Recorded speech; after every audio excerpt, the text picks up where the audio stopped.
All right, let's head out to the cloud in the sky, the studio in the sky. Tad Jones, executive director, Will Rogers Museum. He's out of Tulsa, Oklahoma, I do believe. I know it's Oklahoma, Hmm. and of course Tulsa, but it could be one of the suburbs. And how you doing today, Mr. Tad Jones?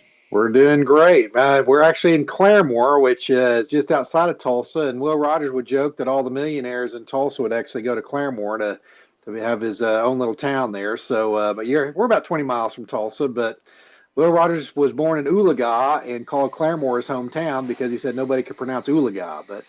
But anyway, so yeah, glad to be here. Now, are you on the northeast, west, south? You'd be on the northeast, Northeast corner. northeast corner, okay, Hmm. of Tulsa, technically. Yes. Right? Yeah. Yeah. And as you come in and we're talking about the Will Rogers Museum, but there's also a Will Rogers Highway Mhm. in addition to Will Rogers the person. Where would you like to start today? The museum, the highway, or the person? Oh, I think the highway would be great. We have Okay. because it ties in everything with his life and why it's nicknamed that. Route 66 from Chicago all the way to Santa Monica was a major thoroughfare affair for people, and it was nicknamed the Will Rogers Highway shortly after Will passed away in 1935, and then re-nicknamed the Will Rogers Highway in 1952 when the movie came out. But yeah, that was a way of honoring Will, and so in Route 66, Will Rogers Highway comes right through Claremore, so lots of travelers right now coming through. We have the centennial coming up, and Route 66. They're saying 42% of adults will be traveling some part of Route 66 this year. That's a lot of people, and so I'm telling people even if you cut it in half, and say 20% of adults are going to be traveling across Route 66 in some fashion. That's still quite a bit of travelers. That's quite a bit of activity happening. Uh, what do you have planned for the museum coming up as people are starting to get ready? Really, I mean, I'm up in Minnesota where we finally have birds singing and bears coming out of hibernation because the snow just and the ice just left last week pretty much. So people are getting their travel plans ready. They're getting ready. And we're already seeing the travel hit because I've been here for almost let's see 12 years or so, and this was the best March we've had in all the years that I've been here, because of it's got to be because of Route 66, and that's just admissions and gift shop sales. So didn't include any events, which we included event revenue in the past, but we've had so many people coming in March, and I know it's going to just continue to pick up. We have a lot of things. We have a new exhibit here on the Will Rogers Highway that talks about a little bit of the history of Route 66, but why it was nicknamed the Will Rogers Highway a couple of times by Congress and by the Route 66 Association. So visitors can see that. We have the great race coming through. It's doing the Route 66 race this year, and that's going to bring a couple of hundred cars here on that. And then we have Will Rogers Days, which is around Will's birthday, November 4th. We'll have a big parade, which will be near the end. November 11th is the actual date of Route 66's birth, and so we'll be celebrating that with a big parade going on near the end of October and first of November. So lots of things happening about that, and we got the blue whale up the street from us. And we got the totem pole on the other end of the street from us. And so there's a lot of travel and tourism right through our little town here. That blue whale gets quite a few stops. It's quite a few pictures. I'm in Minnesota where every other town has got a giant bird or a giant mammal, next to a river or a lake. And in fact, the town I'm in has a giant otter, and the next one over has got a giant turkey. So, I mean, it's just I'm not Hmm. sure if that was a thing back in the day or what, but the blue whale recently underwent some renovations. Uh, I was just seeing that Salupa is having their car museum, the heart of Route 66, is going through some renovations. Route 66 highway just got some sort of xylophone added for your wheels because it plays a song now. What do you Hmm. know Yeah. about that? What's going on with the singing highway that I've been reading Yeah. about? I don't know how they did that, but you can drive across the highway in Tulsa and it'll play. let's see, it's. I think there's a couple that you can play. Woody Guthrie's um, song, or you can play "Get Your Kicks on Route 66." So it's Woody Guthrie's "This Land Is Your Land," Mm-hmm. "This Land Is My Land." So you're driving, you roll down your window, and you can hear that. But the Blue Whale is getting a new gift shop that it's getting built right now. The James Davis Arms and Historical Museum here in Claremore. It's the world's largest privately owned gun collections here in Claremore, and it's getting a new facelift because it's set right on Route 66. The What Claremore what Museum, huh? what was that? The world's largest privately held gun Collection. Yeah, collection? it's amazing. The guy had over That's interesting. 15,000 guns and probably another 10,000 artifacts. He started collecting them in a little hotel here in Claremore, and I don't know how he got so many, but Mr. Davis gave it to the state of Oklahoma in the 1970s, and there's a museum right here on Route 66, Will Rogers Highway, that they can go see. So we're about a mile off the route with the Will Rogers Museum. The James Davis is right on it.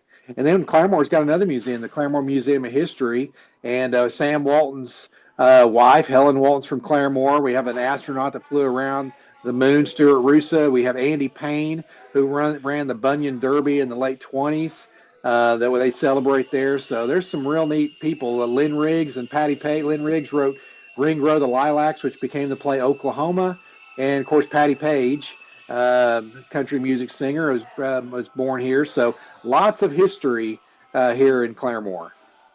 It's incredible that that town has that much, but I guess it was a suburb of Tulsa, as you were saying, and of course Tulsa, lots of energy production Mm-hmm. coming out of Tulsa, lots of different economic activities, and so we see the same thing up in our neck of the woods here with Minneapolis and even in Chicago, where there's just suburbs that seem to generate certain economic activities versus others.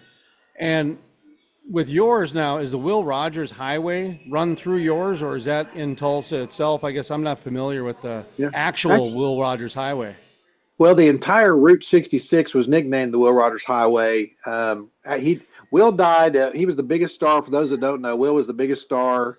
I would argue in American history. He was number one in radio, number one in movies, number one newspaper writer.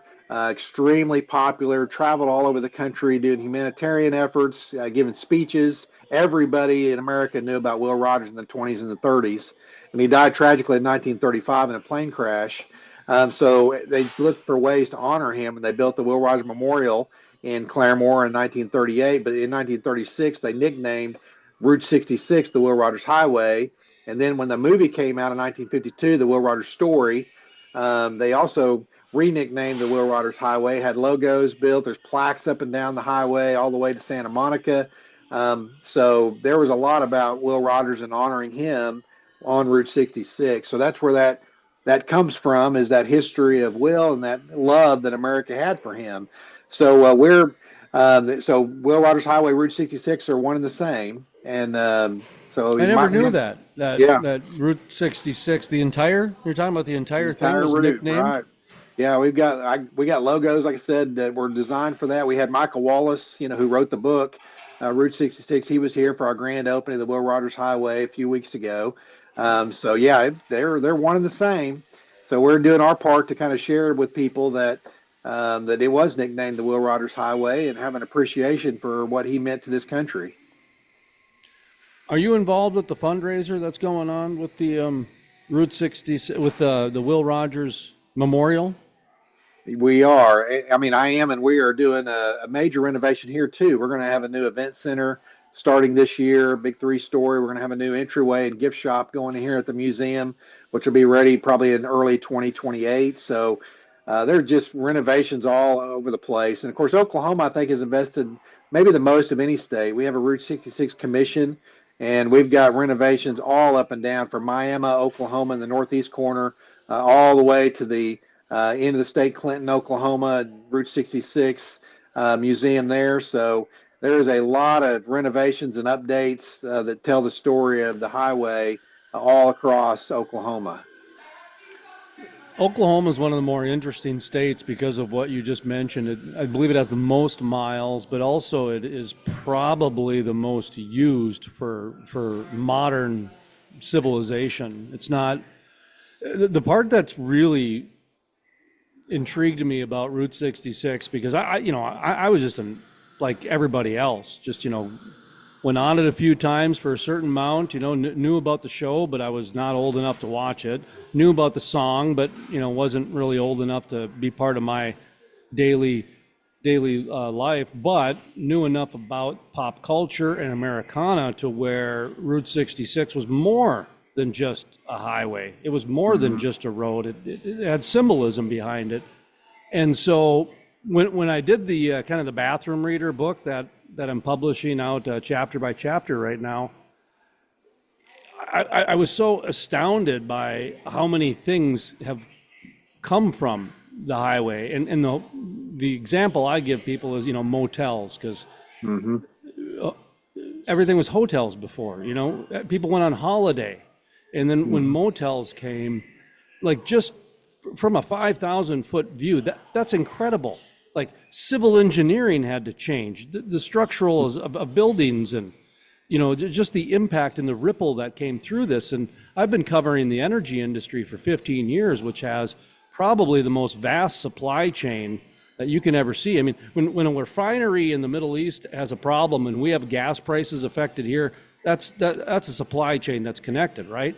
And so Route 66 reminded me a lot of that. But the most amazing aspect now that I think about this highway is how it's a national park, but it's also part of transportation. That's the part that's so amazing. And so the Will Rogers Museum and some of these other, I don't know if the word's anamorphic, but they're it's a highway, but it has a life. That's what always intrigues me, is how when you can have something that isn't living, but give it living symbolism. That's incredible. We joke up here because we have Highway 85 in western North Dakota, and they had to nickname it the Teddy Roosevelt Expressway. Otherwise, it wouldn't have got funded in the 90s, And so we're like, well, yeah, you give it a name. That's why scientists never name the rats. That's why they never name the bears, your subjects. It's because you don't want to get connected to it. So has that ever really dawned on you as a museum owner, how Route 66 is really, it's a national park and a museum, but it's also a road. So it's a little bit different. Well, Europe has fallen in love with Route 66, and I know Oklahoma and several states, they'll go to Germany, Czechoslovakia loves it. Japan is now picking up, in China. And we have travelers from all over the world that their whole trip is Route 66 because you're going to see Americana, and that's what they want to see. I mean, and on the route, especially coming through Oklahoma, you get cowboys and Indians. You got Chicago on one end, Santa Monica, and the beach on the other end. And there's just so much of America to see on that route in history. They've got the big statues up and down the route. Of course, Tulsa is the home of it because that's of Cyrus Avery, who founded it. And they're going to have on May 30th, they're going to try to get the world's largest car parade with any car from 1996 and earlier can be in the parade. And they've got thousands of cars lined up for that. But you're right. It has got a life of its own almost. And Europeans especially, they'll rent motorcycles from Chicago in groups, travel all the way across the route, and let another group pick it up in Santa Monica and drive them all the way back. And tour buses coming through all the time and designed around Route 66. And it's a life of its own. But we go to Europe just to promote it, and people want to come and see it. And the Will Rogers Museum, that's primarily about Will Rogers, correct? It's not really about Route 66. It just happens to be on Route 66, and Route 66 has an affiliation with Will Rogers for a variety of reasons and everything else like that. What types of history do you have in the museum? Well, Will was such a huge star in America, and after he passed in 35, this museum was built in 1938, and for the first 30 years, I mean, everybody that knew Will Rogers came here. I mean, millions of people have traveled to the museum. It's different now because there's a lot of people that don't know who Will Rogers is, so it's our job to kind of introduce Will back to people. And part of that is, he was just a role model citizen. I would argue he was the most popular person in American history because you look at even presidents, half the country didn't like Lincoln or other presidents, but as an individual, Will Rogers was beloved by everybody. I mean, he was friends of kings and the common man. He traveled all over the country to talk to people in every state. The rich and poor, didn't matter the color of your skin or your church background. Everybody respected Will Rogers, and that's why the commission that was created after he passed had some of the richest people in the country. Politicians were involved in it to try to honor Will, and so we're sharing that here at the museum. We have some great exhibits that talk about his life, but in the Rotary clubs, they just put in a new bench about Will Rogers Highway and about civility. But it's just a great tie-in with the Americana that is Route 66 and his life that is the great American life. What type of hours do you have? We are open from 10 to 5 every day, except in the winter. We close on Mondays and Tuesdays. And what's interesting, when this was first built in 1938, it was from 8 to 5, 365 days a year, and was free and open to the public. Kind of you would picture the Lincoln Memorial in D.C. You would go in there and it would always be open. But they started charging in 2012 as we were a state agency, so as budgets got cut, they're at admission. So there is a small admission fee to get in now. And but we still have large numbers of people that come in and travel groups that come here. But we're just $10 to come in and learn about America's cowboy philosopher. And there's a gift shop and everything, so people can buy souvenirs, I would imagine. You bet. And you definitely want to stop here to get your Will Rogers Highway souvenirs. So you can pick up the Route 66 symbol all the way up and down the route. But if you want your Will Rogers Highway gift shop stuff, you can stop right here and get the authentic logos and things that were created back in the 30s and 40s and 50s. I imagine you're going to have quite a bit of traffic with classic cars this summer. Like you mentioned on the 30th of May, they're going to try and break the record. Mm-hmm. And then a month later, I know I'm going to be in Tulsa on a speaking panel with several people you just mentioned before. And there's a classic car event there too. Mm-hmm. And of course, there's monthly classic cars in about every town in America, where it's just like the third Thursday of every month. Just bring your classic cars down to this random parking lot, and we're all just going to hang out, and it's just like, like Field of Dreams, build it and they will come, man. These classic car owners, they really, they have such a common bond, and they have such a interesting, diverse topic that, boy, they can just gel together and connect and no problem. And I'm finding Route 66 really has that as well. That here's the other part that's been very interesting to me about Route 66 was the artists that have come out of the woodwork.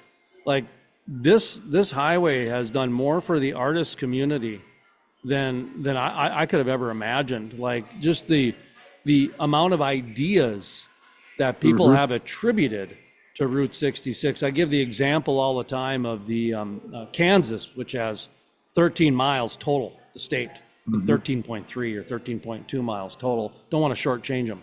And they have a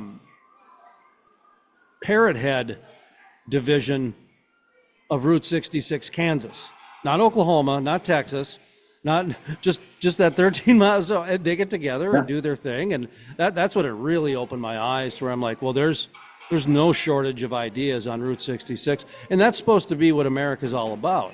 That if you have an idea, you've got the manifest destiny, Americana, put it out in the marketplace, see how it floats. You've got people driving down Route 66. I think Ray Kroc, is he from the Chicago area? And the first McDonald's was out of California, so I would even say that whole Route 66 story is probably laced with Sir Mix-a-Lot mixers or whatever malt mixers he was selling along Route 66. But is the traveling salesman that helped families and made families and did all these different things. That part is so interesting to me. Do you have anything that personally that you've kind of either experiences or stories or places that you've got an affinity for Route 66 about? Yeah, well, I've driven all the way on Route 66. At the very end of Route 66 was the Will Rogers Ranch, and it burned tragically last year. It's where Will Rogers lived. It was in Santa Monica, and just past the ranch was where you find the Santa Monica Pier with the, has the big historic Ferris wheel sitting on the pier. But Will Rogers Ranch was just a few miles from there, and we love to go and visit there. I've been there a couple of times, and a beautiful home, 100 acres overlooking the ocean on one side and Los Angeles on the other. And with the wildfires they had last year, that burned down the house and a lot of that property. So that was probably one of my favorite places that, along the route. But you're right. Galena, Kansas is what you mentioned, and they have that 13 miles, and it is fascinating to see. And of course, Will Rogers was great friends with Henry Ford, and the Ford clubs. We'll have those Ford Model A's out here in the parking lot that just they've taken their time and they're driving slow down the route and just having that peaceful experience as they go back and forth. And we just love when we see those classic cars come through. So it's a long trip through Arizona and New Mexico for sure, but it is beautiful as well. But all the sites really are in Oklahoma. I mean, there's the Red Barn that we have. We have a lot of the tall statues through Oklahoma. Of course, the Blue Whale, a totem pole in the town of Foyle, but so many, the Oklahoma History Center, which is right on Route 66 in Oklahoma City. But there is site after site after site.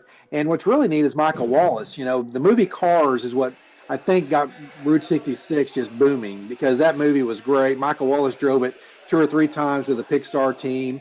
And, there are people up and down the route that were characters that became characters in the movie. Like Sally, the I think it was the Porsche in the car. She was named or was based off a character out of Stroud, Oklahoma, that has a little rock cafe there. So you see these people that are part of the route that were also in that movie Cars is pretty neat to see. I've not seen that movie yet. My son was a little bit older when it came out, or we just didn't really. Sorry, I hit my computer there. So I didn't really see it, but boy, is it popular! Really You popular. need to go. You need to get it and see it tonight. It is a classic Route 66, and it really promotes. And it talks about the classic route and then the highways going in, which is what happened. There's still some authentic routes that are through that are on the side, but there's also the highway that can get you there a little bit faster. But yeah, I encourage everybody to go see Cars. I'm trying to figure out if I should see it before or after I do the trip, because before then I'll recognize the places along and there's that sort of thing, but afterwards, of course, then you get the fun of, oh, that's what that was, that's what that is, and some of those things. But anyway, or I'll wait till maybe there's an event, one of these drive-throughs will be playing it. I know that a few places are going to be playing Cars along the way if they can get the rights. Disney sometimes a little sticky on. Yeah, we did that actually. We showed it. I think it was in February. Okay. And yeah, we got a phone call from Disney. Hey, did you get the rights for that? And we had paid our licensing fee, but they were checking, especially this year, to make sure everybody that shows it, gets their licensing fee. Oh, they probably have some magic little elf surfing the internet every day for Mhm. Cars showings and et cetera, to make sure. Right. I know the NFL does, so hey, Yeah. blackouts and et cetera. But Well, and Will was good friends with Walt Disney, and Walt was going to have a cartoon about Will until after he passed, but he was still in a couple of little cartoons that Walt Disney played. And of course, most of his movies were under the Fox studio, which now is owned by Disney. So there's some connections there, and we're doing some outreach with them right now and discussions about having some exhibits and things. And when Disney did the Americana Great American, I think it was Americana in Disney World. They had Will. It was one of the animatronics there for a little while. So that's kind of neat, that relationship that they had.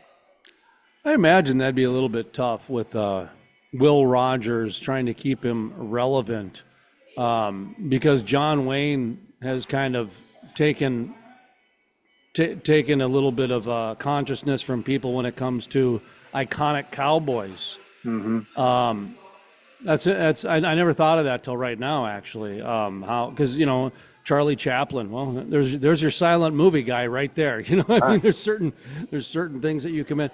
What is your biggest struggle at the museum? Well, it is that, and Will was kind of, in one sense, was kind of hurt because at the very beginning after he passed away, because people respected him so much that they did not show his movies afterward. If somebody passes away today, like Robin Williams, his movies were just everywhere, and others.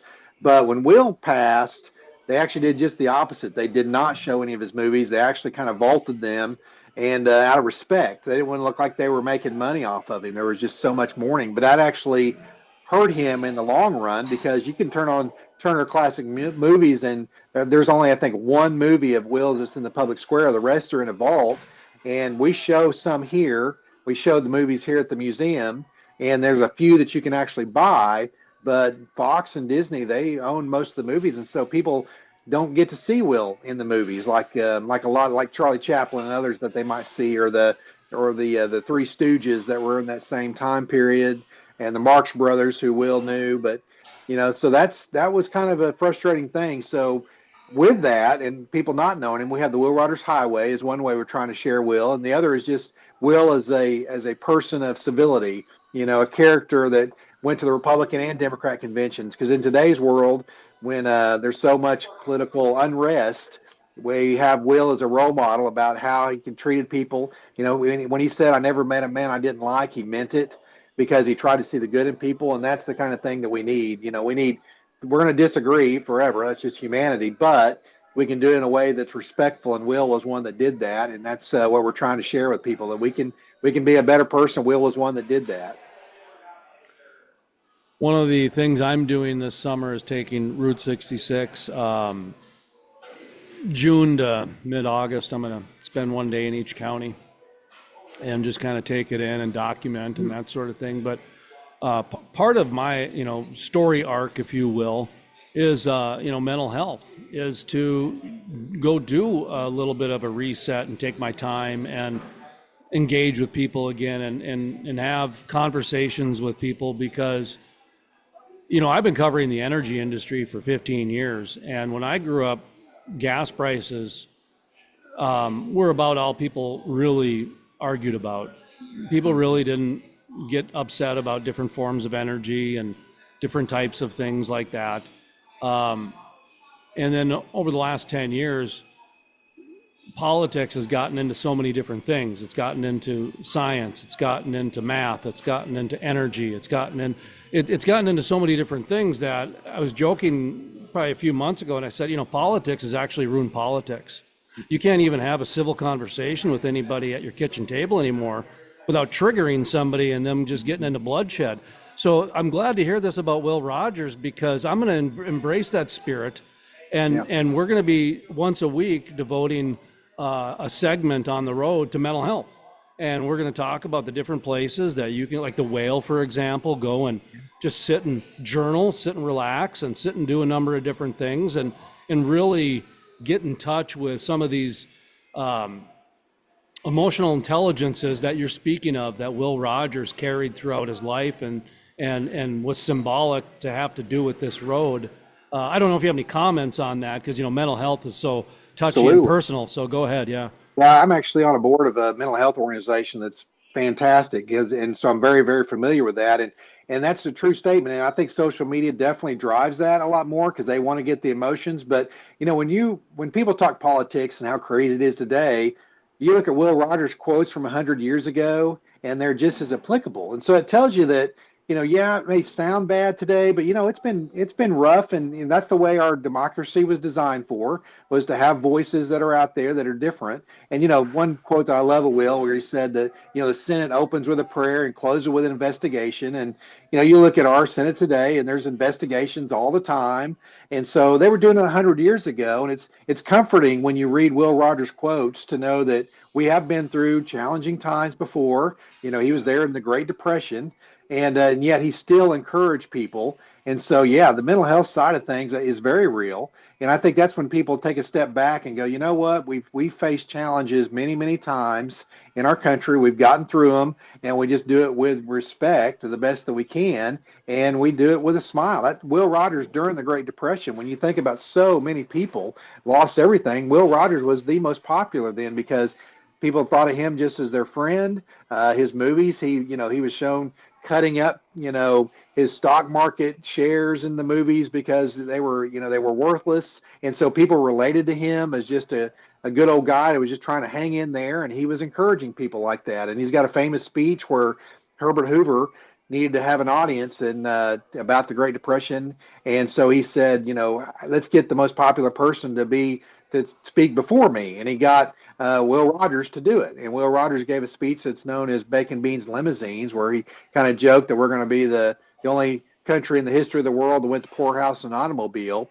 But his speech was more popular than the president's because people related to Will so much. And we need that. We need to be able to laugh at each other without it being, political. We can just have a good laugh. And sometimes that happens in the world of politics. But you'll read Will Rogers quotes and know that 100 years ago we had some of the same issues, and it's kind of comforting to know that. One of the responses you had kind of sparked the mental health segment of this summer for me. I call it my Route 66 reset is what we're kind of calling it right now. Mm-hmm. And when Will Rogers died, you said that they didn't play his movies for a while. And, that I understood that because, I understand the morality and the ethics that go with mourning and that go with profiteering. But today's day and age, today's, generation of probably anybody under 40 has zero idea what I'm talking about. And that's part of the education of, in my opinion, of mental health that needs to be done is almost to where we need to say the obvious things because so many people will advance their personal narrative on things that go without saying. Well, maybe we need to say some things again. Maybe we need to tell people that, people that were close to Will Rogers, this might psychologically and emotionally impact them if all of a sudden they see that every Tom, Dick, and Harry is trying to make $1 off of his death, and of course I grew up where you wait for someone to die, then you sell the Topps trading card, then you sell the Mattel action figure, you wait to profit off of somebody's death. You see what I mean? To where but being able to have civil conversations about emotional intelligence, that's so lacking today. And I'm really looking forward to having some conversations with people this summer about that because I really think that is something that's needed. And I think Route 66 really has a lot to do with that. What do you think about that? No, I absolutely agree. I think as people travel the route, and Will Rogers would say this, there's nothing that thickens a man like travel because you get to see different perspectives.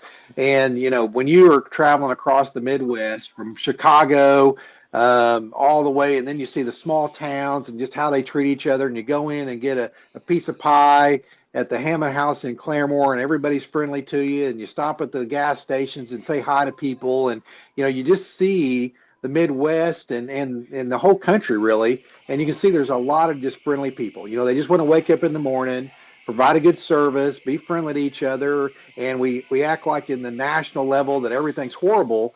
But most people just want to wake up and just be friendly to their fellow man and have a good time and, do their best each and every day. And in getting out and getting in a car and traveling the route or any place else is a great thing to do. And that's Will Rogers joked about that. Hey, best thing you can do is get your family and friends, get in a car and travel, and it'll bring you a little bit closer together. So I think what you're doing is fantastic. And we encourage as many people as possible just to get out and take a break. Turn off your cell phones from all the social media that's out there and just go experience people and they're in a restaurant and a cafe and those kind of things. You'll see a lot of good people out there. Wrapping up here, you mentioned a piece of pie, but I didn't get a chance to write down the place. What have you got any places that people can stop and in your town other than the museum, of course? Any specific iconic spots? Well, the bottom of the hill is the Hammett House, and it's known for their pies. They're gigantic, especially I love the peanut butter chocolate chip, but they got coconut cream and chocolate, but they're known for their pies, so stopping there. The Gun Museum is a great place to tour. Lots of different restaurants up and down. A classic one's called the Pink House, which the ladies love to go to. They got great food. It's right next to the Claremore Museum of History, which you can see the statues of Helen Walton and Stuart Roosa and Lynn Riggs. And so we've got some wonderful places here in town. And, living here in Claremore, Will Rogers' great-granddaughter just moved here last year. And she's in the process of building several Airbnbs that are going to be Will Rogers themed. So hopefully in about a year or so, you're going to see some of those and you can stay at her Airbnbs and learn about Will Rogers. They'll be thinking about his Cherokee heritage, that he had, his love of aviation, his love of travel, his love of jokes of politics, and so he had a lot of things. His newspaper writing. So you can come here and stay in those as well, and it's just a great town to stay in and visit. And from here, you can be in Tulsa within 30 minutes and see all the sites that are there as well.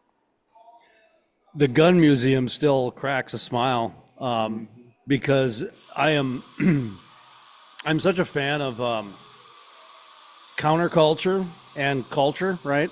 I'm a Libra, so I gotta, everything has got to be balanced back and forth until it's water vapor, and I'll go to the extremes in my mind, right? And I like to support things that are, I call it biblically good and biblically bad.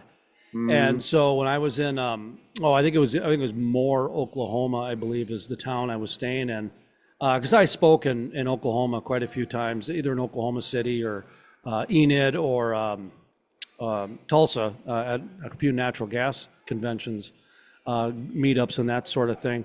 And I would stay at La Quinta Inns a lot of times because they would allow dogs, and I traveled with my dog.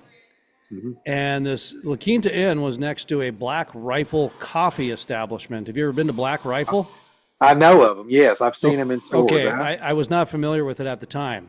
I bet I spent $300 because I've never seen such obnoxious marketing in my life, where it's just like, hey, these guys are all. In fact, I do have one of the shirts on. Yeah, right yeah. now. In fact, that I do, and I bought my son a few of them. He's got a sriracha chicken with an AK-47 and that, and I laugh at that stuff because I'm Americana, freedom type of a person, personal responsibility, this and that.